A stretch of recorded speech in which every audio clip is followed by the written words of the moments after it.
Good afternoon, New Row, and welcome to Gael Zone. Alongside my co-host Chris Cilauro, I'm Cam Woolley. We're bringing you up to speed in sports around Iona, New York, and the nation.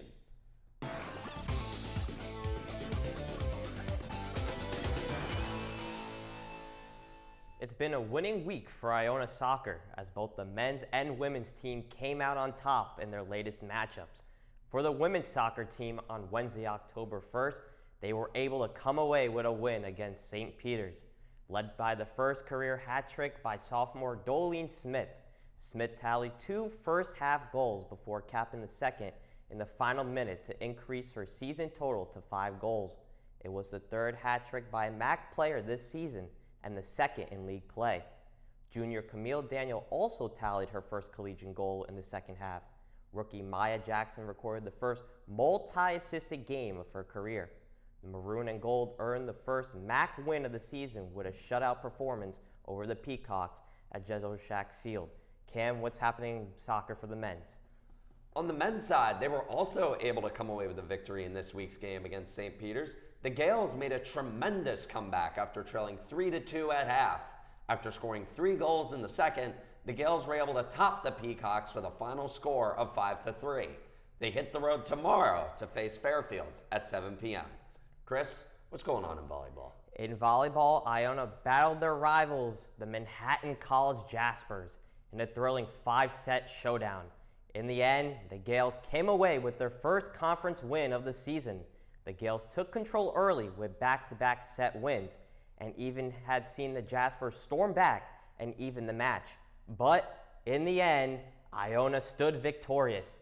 Headlining this win for the Gaels was Emma Kozaja and Julia Leonardo, each having 19 kills, tying for the team lead. Callie Schroeder had a whopping 45 assists, which far and away led the team as well. The Gaels will try to keep the good times rolling tonight in Siena. Cam, what's happening in men's water polo? Men's water polo dropped their match against Princeton by a score of 20-13 in New Rochelle. The issues first started in the first quarter when the Tigers got on first and would not relinquish the lead for the rest of the game. Enrique Nuno and Otto Stodhart each tallied hat tricks in the winning effort for Princeton. For the Gaels, Pavla Musakic and Matthew Mishlich would each tally a hat trick as well. However, the effort would ultimately be in vain and they would lose. The Gaels travel to Harvard on Saturday. Chris, what's going on with women's golf? Women's golf had their second event of their young existence, traveling to the Sacred Heart Fall Classic. The Gaels landed in 14th place at the 2-day tournament, finishing second to last, while the host school, Sacred Heart, took home first. Leading the charge for Iona was Michaela Fernandez, tying for 17th overall, the best finish for any Iona golfer this season. She shot a plus 21 across the entirety of the tournament. Iona women's golf has room to grow, but the foundation is starting to show. They play at the Navy Fall Invitational this weekend. That'll be all for this week's Iona Sports Update. In pro sports, playoff baseball for one of the teams around here was played. The New York Yankees faced off against their arch rivals, the Boston Red Sox, in the 3-game wildcard series. Game 1, it was Max Fried against Garrett Crochet. The Yankees would get on the board first thanks to an Anthony Volpe home run, but it would come falling apart in the 7th. Boone pulled Fried in a controversial move, and Luke Weaver would let all runners reach. He faced Masataka Yoshida before he poked a 2-run single. The Red Sox would get another run in the 9th before the Yankees blew a bases-loaded, nobody-out chance in the last frame against their former closer, Aroldis Chapman. In Game 2, the Yankees would bounce back on timely relief pitching and base running, headlined by an Austin Wells RBI single that scored the speedy Jazz Chisholm all the way from first base. And then in Game 3, it was all the rookie, Cam Schlittler, coming in with a historic performance, striking out 12 Red Sox hitters, painting corners with 100-mile-an-hour fastballs over 8 shutout innings, walking nobody, and the Yankees would get their first series win against the Boston Red Sox since 2003. Now, Chris, just amazing stuff here, but obviously Cam Schlittler, the headliner, just an amazing start. I've never seen a start like it in my life, to be honest. I mean, 12 strikeouts through 8 shutout innings, no walks. And the problem with Schlittler coming in was his lack of command and whether he would be able to control that stuff that he had. And everyone talks about it. He has great stuff. Everyone knows it. He tops out 100 miles an hour.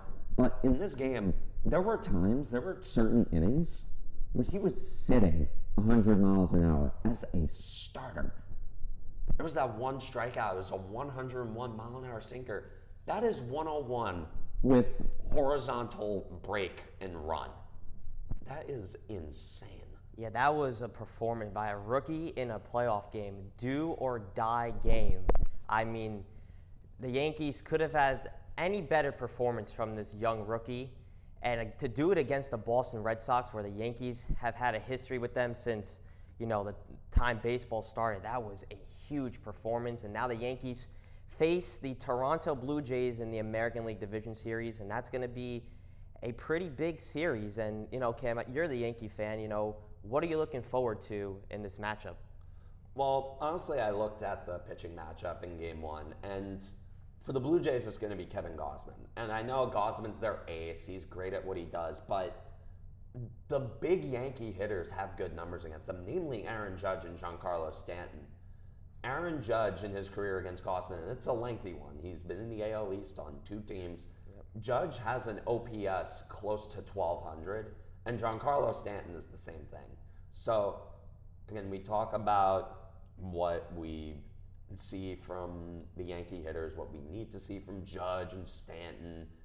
I think this is a game where you can see those 2 guys start to take over. But first things first, we got to mention the best play of this series. Our producer, Liz Riccio, she insisted the Ryan McMahon catch in the top of the 8th inning. Look at what he does here. Shades of Derek Jeter coming over in foul territory, toppling over into the Red Sox dugout. That's concrete on that floor. That is concrete. And he just walks off and just brushes it off. Just amazing. Just that. I feel like that was the moment when I knew that the Yankees were winning that game. Because there was still a little part of me that was like, we have a history. It's not very good. We've blown games. We've had moments where we thought we were in the clear, and then we just the wheels fall off. In the World Series last year, especially.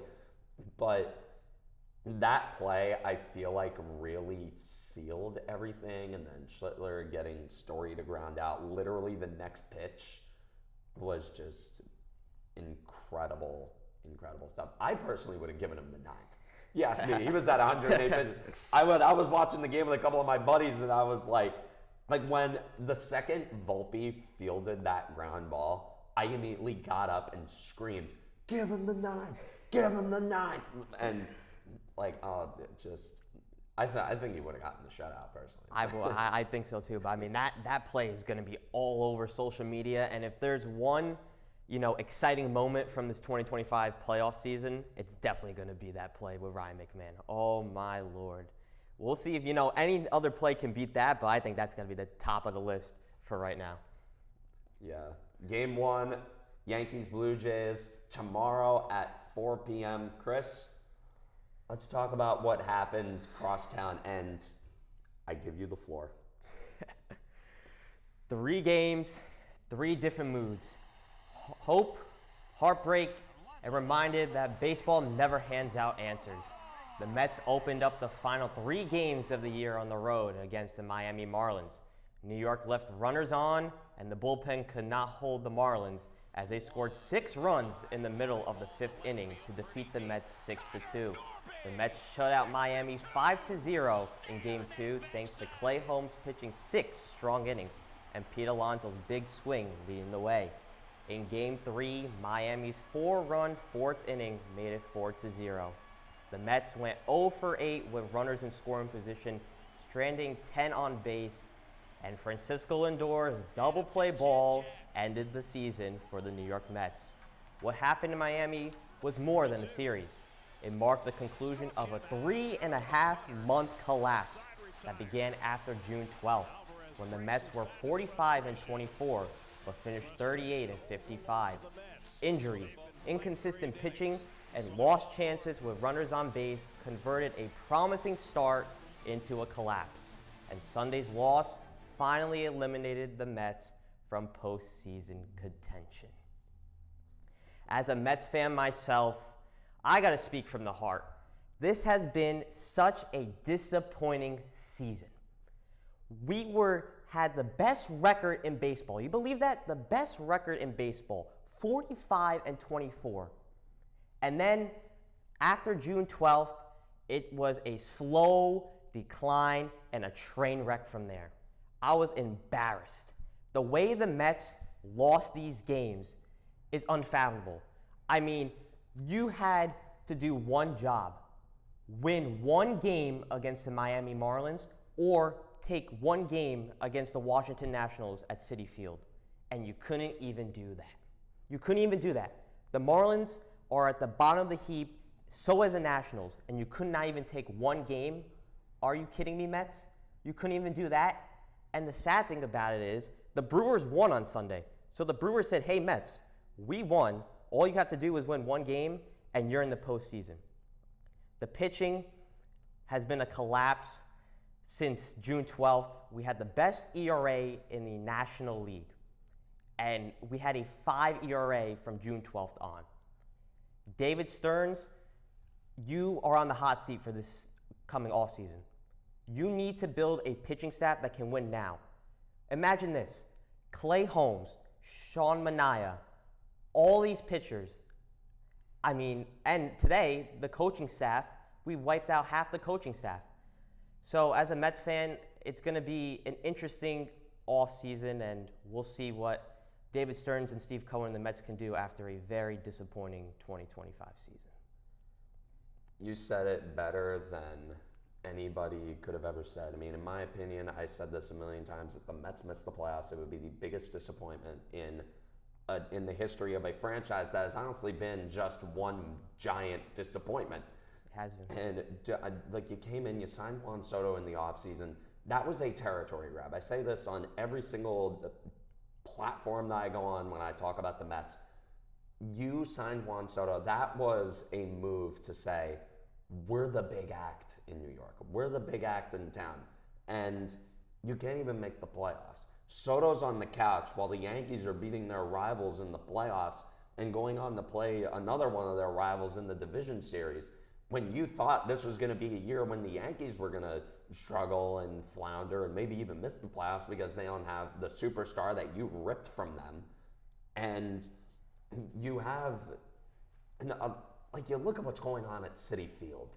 I know it makes me mad, and I'm not even a fan, but you see like the 6-7 camera and the Pink Pony Club and everything that you got, the dancers, you got like Steve Cohen, but sure, he's been a really good owner. He's done a great job on the baseball side of things, but he turned Citi Field into such a sideshow gimmick that whenever the team is struggling, it's like, I'm sorry, the last thing I want to see if I'm a fan going to a game against a last place team that you have to beat in order to stay in the playoff race is to see a bunch of 8-year-olds doing the 6-7.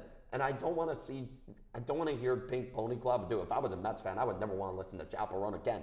Great artist. Yeah. Fantastic artist. But I would never want to listen to that song ever. I'd never want to listen to any of her songs they ever played again. too many. They played it too many times. You know, the sad thing is, it was literally right in front of us, Cam. Right in front of us. All they had to do was win the one game, and they couldn't even do that. So many question marks going into this offseason. Obviously, you know, the pitching, they need to emphasize pitching, Cam. David Stearns can't do these recreation projects like Clay Holmes and Frankie Montas and think, oh, because they have a 5 ERA and we have the Mets pitching lab, we can just throw them right in and they'll be Cy Young winners. It's not going to happen. And I think David Stearns learned that you can't do that in New York. I mean, he's thinking like a small market team. And now, you know, obviously I mentioned today, all the coaching staff is going to be revamped. Hitting coach, Eric Chavez is gone. Third base coach is gone. Josh Gibbons, the bench coach, gone. So literally, they took the entire coaching staff, reevaluated what went wrong, and they're going to bring in new people. Half the hires were not even David Stearns hires. So they've been there from the old regime before David Stearns got there. So David Stearns will finally have the opportunity, besides obviously Carlos Mendoza, he hired Mendoza, so that's his hire. But he will have the opportunity to pick which people he wants to be in this clubhouse for 2026. And it's going to be a very interesting offseason. Alonso, free agent. Edwin Diaz might be opting out of his contract. So a lot of question marks for this 2026 Mets team, and it's going to be a long winter to see if they can get back to the promised land. Big questions indeed. Question is, how much do you trust the people in charge? Anyways, in football, the Giants finally got their first win of the year on the back of rookie quarterback Jackson Dart's debut against the talented Charger defense. Dart would score 2 touchdowns, one with his arms and one with his legs on his very first drive. He would run one in from 15 yards out to galvanize the home crowd. On the other, he'd take advantage of some short field positioning, crafty play design to shuffle one to his tight end Theo Johnson for his first career touchdown pass. The Giants' defensive line would even impact this game. Even Dexter Lawrence picked off a pass and almost ran it back for a touchdown. Brian Burns, who'd been off to a torrid start, would get the big sack on Herbert on a late third down. Big Blue would hang on to win this one 21-18 for their first win of the year. As you see Brian Burns bearing down here. What a player he's been. You want to talk about a potential all-pro candidate, but the major story here, Jackson Dart. Yeah, I mean, Jackson Dart, what a performance by that rookie, man. He brought that type of energy that the Giants have been waiting for. You're looking at the stats here, 13 for 20, 111 yards, touchdown, 45 rushing yards, 15-yard rushing score on the opening drive. And Cam, this is such an interesting stat that I found. Dart has become the first rookie quarterback since Phil Simmons in 1979 to be a 3-0 or better opponent in his first start. And he's just the second player since 2000 to log a passing touchdown, rushing touchdown, and 50-plus rushing yards in his debut. And the other player was Tim Tebow back in 2010. That's some fun company to be in, Tim Tebow. You remember that one year? Oh, man, I do, yeah. I know you might have been a little young to appreciate it, but dude, Tim Tebow, that one year, oh, man. But yeah, Jackson Dart, you talked about the energy that he brings. It's refreshing because when you think of the giant quarterbacks that we've had in our lifetimes, Eli Manning, dull. At least when he was playing. Sure, now Eli Manning is one of the funniest people on earth, but back when he was playing, he didn't really have much of a personality. He never danced. Daniel Jones, same thing. He never danced. He never really showed that much energy. He didn't rock the boat too much because it's kind of what like the Mara model of quarterback is. But Jackson Dart's coming in. He's doing like little dances in the end zone. He's doing like that thing. I don't know. I can't do that dance. I'm not much of a dancer, but Dart, like what he brings, so much juice and moxie and swag. Something that this organization has been desperately missing for such a long time. And you pair him up with Cam Scatterbo, I think that is a duo that can, like there are certain guys who, like if you play with them, they make you want to put in more effort. And when you have your quarterback and your running back, like intentionally running in the defenders and lowering their shoulders and not afraid to take the extra hit and get into contact, that kind of makes you want to play harder because you see the guys out there with you. And I mean, Dart and Scab, I talked about how Dart would help the Giants run game, and he did. Not only with a bunch of the design runs, I mean, he looked like Jalen Hurts out there. Quite the only difference is he's not getting paid over $60 million a year to do it. But Dart has shown so much, like with his athleticism, and I think that's going to be a big part of the playbook. Chris, how do you feel about this? He's good. I'm so excited to see what he can do. I mean, Abdul Carter after the game quoting, "The future is now," and I have to agree with him on that. The future is now with Jackson Dart and this team, and I'm excited. What can he do for this team going forward? Can this be? I know we mentioned it last week and a few episodes ago. Can this be the spark that they need to go on a win streak? I think he can. Obviously, there's some things that Dart needs to work on, but that's what everybody needs to work on.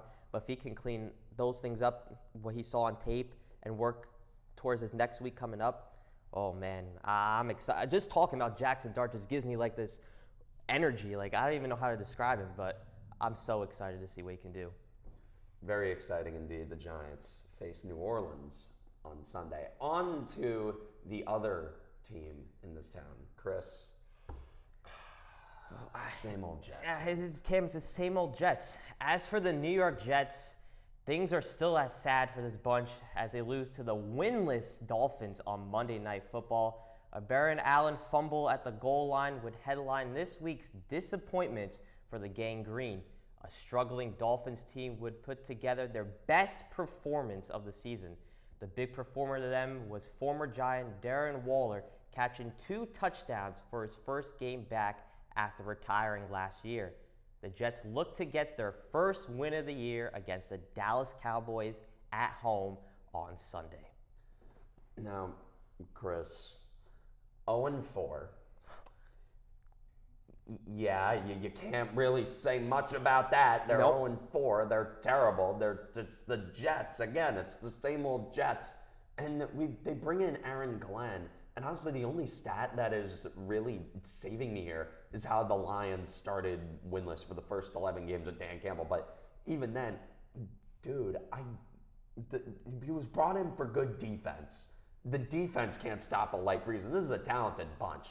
They have a talented defensive line. They've got a talented secondary. They've got talented linebackers. They've got talent at all 3 levels on that defense. And they're still like putting up a bunch of yards and points. Dude, the Dolphins, that team is terrible. If you wanted to be taken seriously as like a coach and build on something or give your team something to build on, this was the week to do it. And they went out there, just a sad, putrid, pathetic, lethargic performance. And you gotta start asking questions about Aaron Glenn. And like, we don't have any footage. Like, I wish I thought of this before, but there's always one shot of a Jets head coach on the sideline where in their head they're thinking, why did I take this job? and Aaron Glenn, I think he had one of those shots on Monday night. If the shot wasn't on Monday night, that shot is and you know what shot I'm talking about. I do, yeah. I mean, I don't even know what to talk about the Jets anymore. I mean, they have to get a win. Like you said, Dan Campbell 0-11 to start his tenure.